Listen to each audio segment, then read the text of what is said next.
Lee and Christian, research clearly shows that being part of a jury is a tough task. For example, according to one study, nearly a third of all jurors avoid doing things that remind them of their time on jury duty.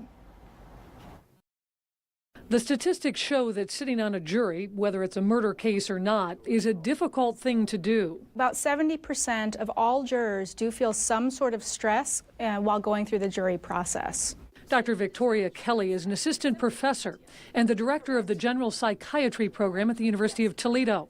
She says the stress felt by jurors can include everything from anxiety to fainting and trouble sleeping. Many jurors feel a lot of guilt afterwards, even if they know they followed the letter of the law. Dr. Kelly points out that the stress can be amplified when it's a murder case. They have shown that jurors who are involved in homicide or death penalty cases do experience higher levels of stress, both physical and psychological. Lucas County Prosecutor Julia Bates says there have been about a dozen death penalty cases during her tenure.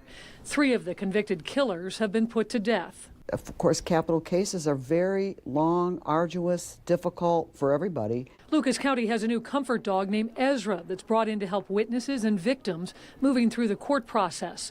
But Prosecutor Bates says Ezra's work could one day be expanded to include jurors.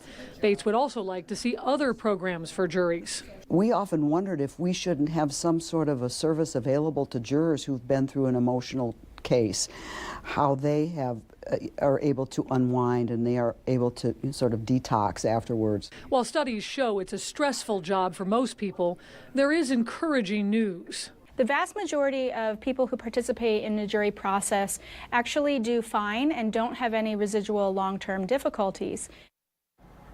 Dr. Kelly says pictures shown during trials have a more lasting impact on jurors than just testimony. She says it's important to emphasize that in most cases the stress is brief and has a minimal impact. However, she points out that if you've served on a jury and need to talk to someone, reach out to a mental health professional or a nonprofit organization that can help.